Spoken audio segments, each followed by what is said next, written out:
Máquinas mortales. Capítulo 6. Speedwell. Todo el día estuvieron avanzando a pasos forzados, en una penosa marcha a través de la cicatriz que Londres había desgarrado, en su avance por la blanda tierra del territorio de caza. La ciudad no quedaba nunca fuera de su vista, pero se veía cada vez más y más pequeña, más y más distante, alejándose de ellos hacia el este. Y Tom se dio cuenta de que pronto la perderían para siempre al otro lado del horizonte. La soledad lo sacaba de quicio. Él nunca había disfrutado demasiado de su vida como aprendiz de historiador, tercera clase, pero ahora recordaba sus días en el museo como un bello sueño dorado. Entonces se sorprendió echando de menos al viejo y exigente doctor Arkengard y al pomposo Chudley Pomeroy. Le hacía falta su litera en su dormitorio tan lleno de corrientes de aire y todas largas horas de trabajo. También añoraba a Catherine Valentine, aunque solo la hubiera visto unos pocos minutos. A veces, si cerraba los ojos, podía ver su rostro con bastante nitidez, sus amables ojos grises y su encantadora sonrisa.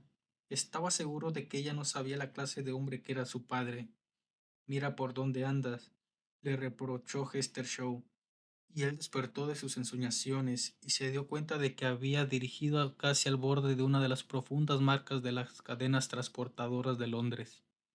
Siguieron avanzando más y más, y Tom empezó a pensar que solo lo más extrañaba de su ciudad era la comida. Nunca había sido gran cosa aquello que servían en la cantina del gremio, pero era mejor que nada, y nada era lo que él tenía ahora.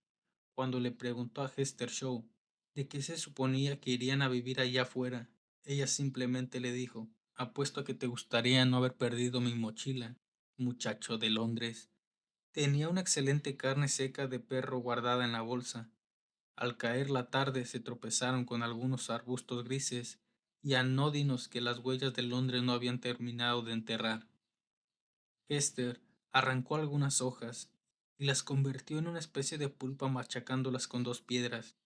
Estarían mejor cocidas, dijo ella, mientras comían aquellas pegajosas y horrible pasta vegetal. Tenía en mi bolsa los utensilios necesarios para hacer fuego.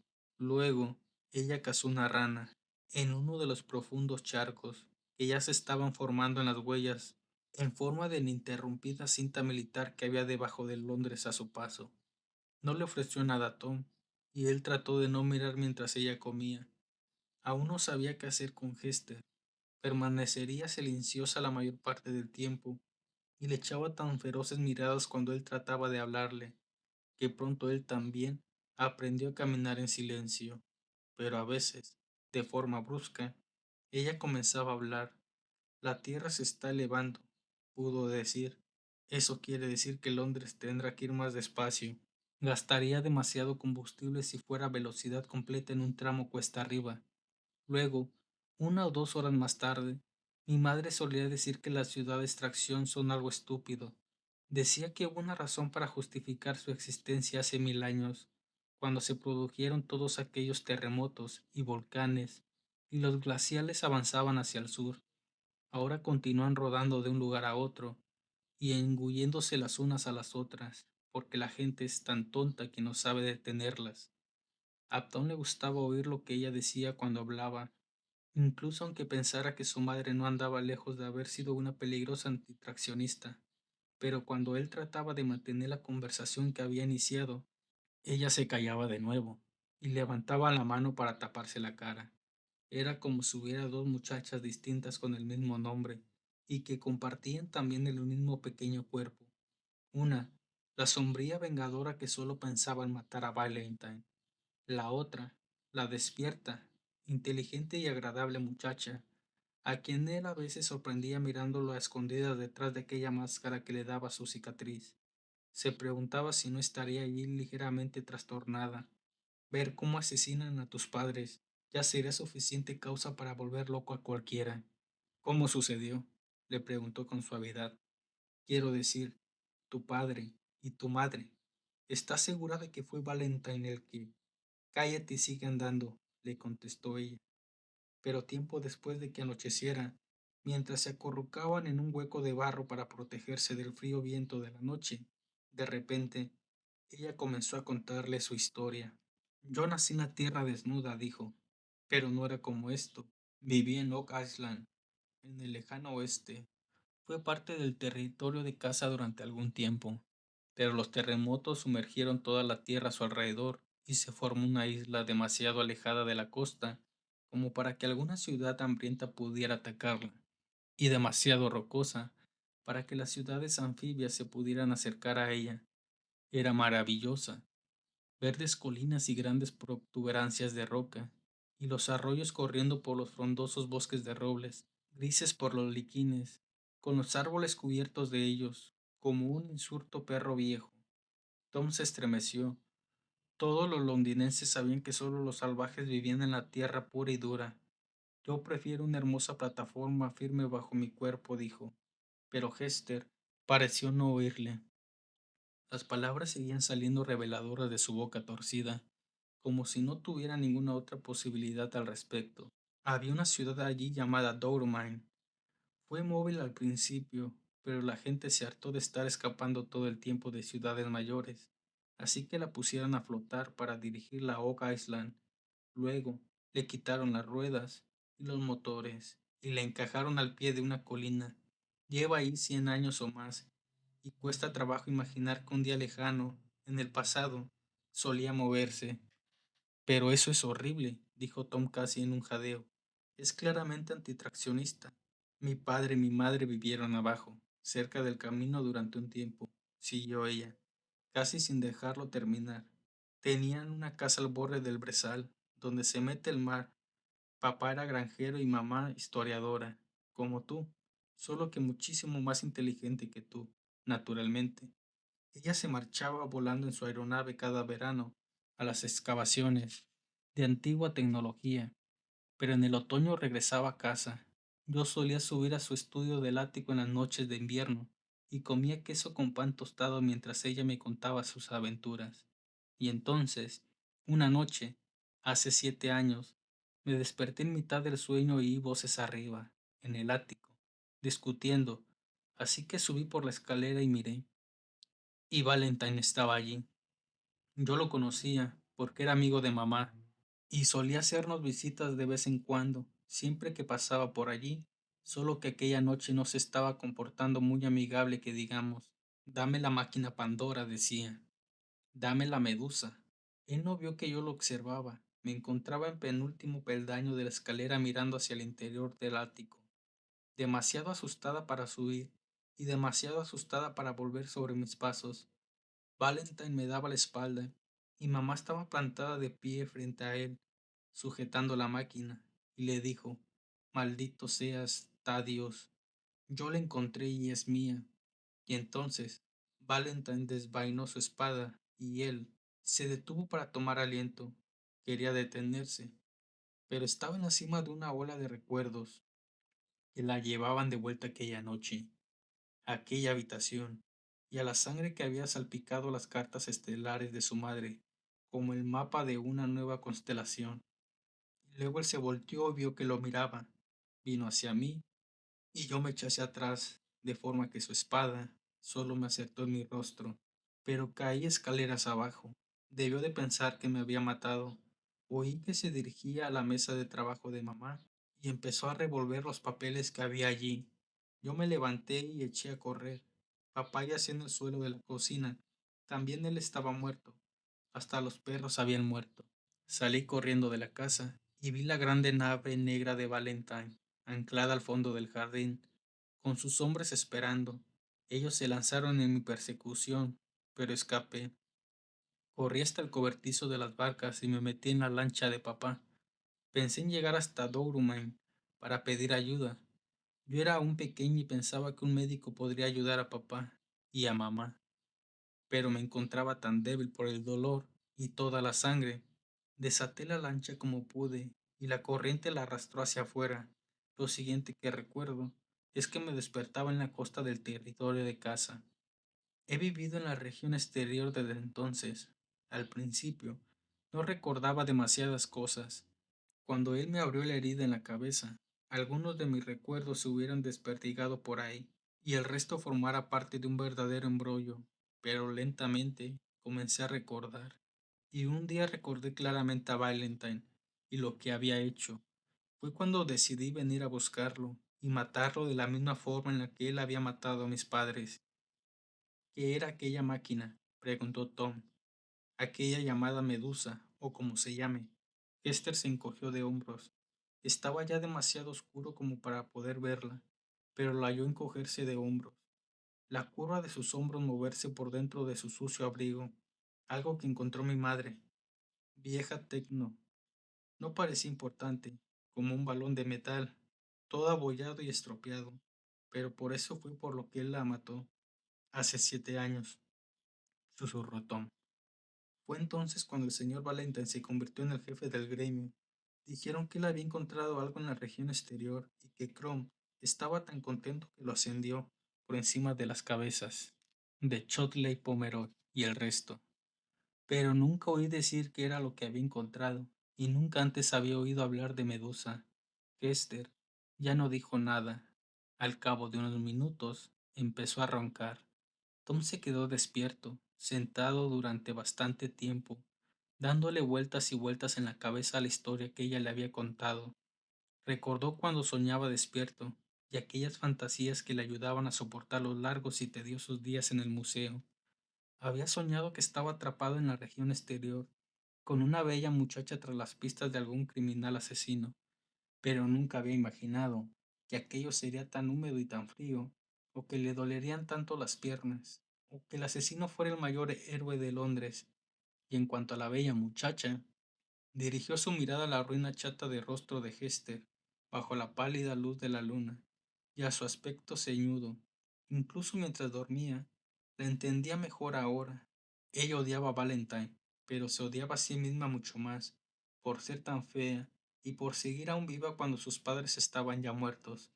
Recordó cómo se había sentido cuando ocurrió lo de la gran arremetida y regresó a casa y se encontró el edificio aplastado y a papá y a mamá desaparecidos.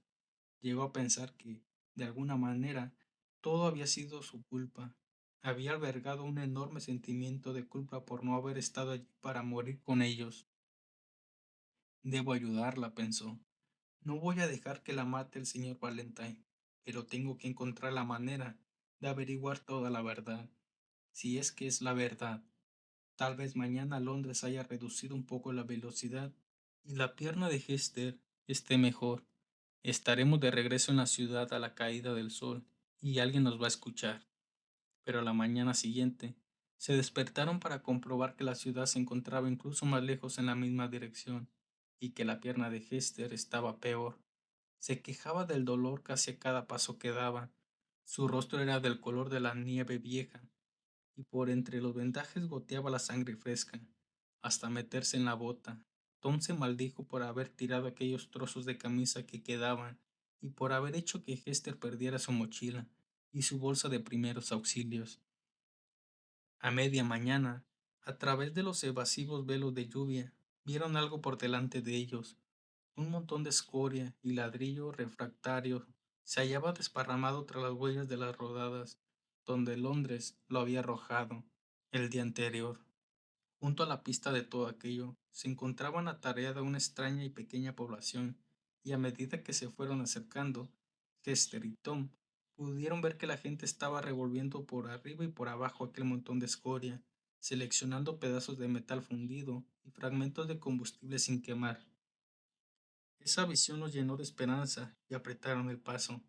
Al caer la tarde, ya se encontraban caminando bajo la sombra de las enormes ruedas de la pequeña ciudad, y Tom miraba hacia arriba sorprendido ante la visión de una solitaria y única plataforma. Era más pequeña que muchísimas casas de Londres, y parecía que había sido construida con madera, por alguien cuya idea de lo que representaba una buena carpintería era darle con el martillo a un par de clavos en espera de que eso fuera lo mejor.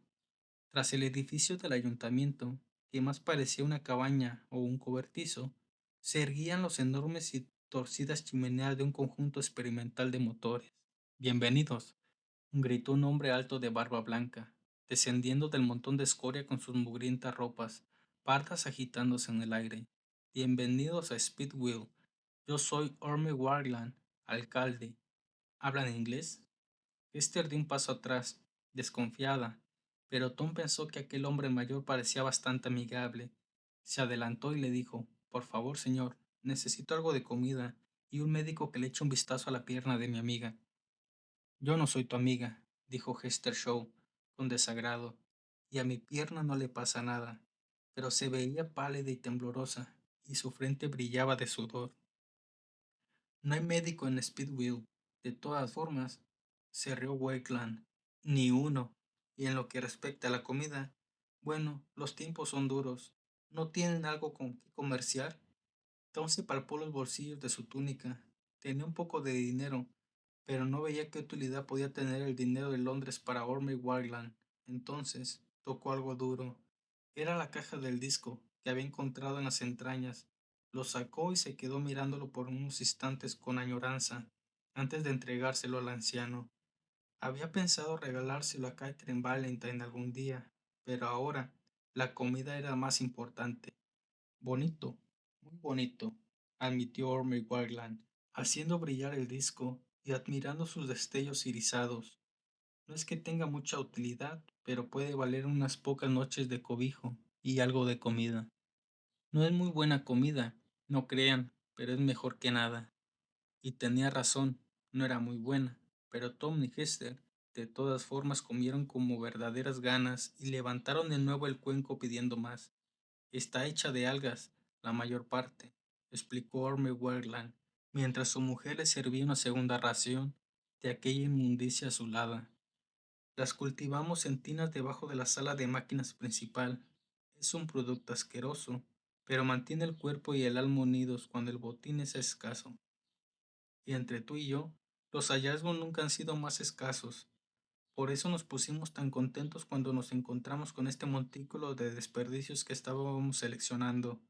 Tom asintió con la cabeza, echándose hacia atrás en su silla, dirigiendo su mirada alrededor de la vivienda de Wireland. Era una habitación muy pequeña, con forma de queso, y lo más opuesto a lo que se habría esperado de la residencia de un alcalde. Pero estaba claro que Orwell Werlein tampoco era exactamente lo que uno esperaría ver al encontrarse con un alcalde. El harapiento viejecillo parecía gobernar una ciudad compuesta principalmente por su propia familia, hijos e hijas, nietos, sobrinos, y los maridos y las esposas que todos ellos habían conocido en las ciudades por donde habían pasado. Pero Werlein no era un hombre feliz. No es nada divertido llevar una ciudad a tracción, decía siempre. No, nada divertido en absoluto. Ya no. Hubo un tiempo en que un pequeño lugar como Speedwheel podía dedicarse a sus cosas con bastante seguridad, al ser tan pequeño que ninguna otra ciudad se molestaría en comérselo. Pero ya no, no con tanta escasez de presas. Todo el mundo que vemos quiere comernos. Incluso el otro día nos vimos obligados a escapar de una ciudad. Una de esas francoparlantes, viles móviles, eso era.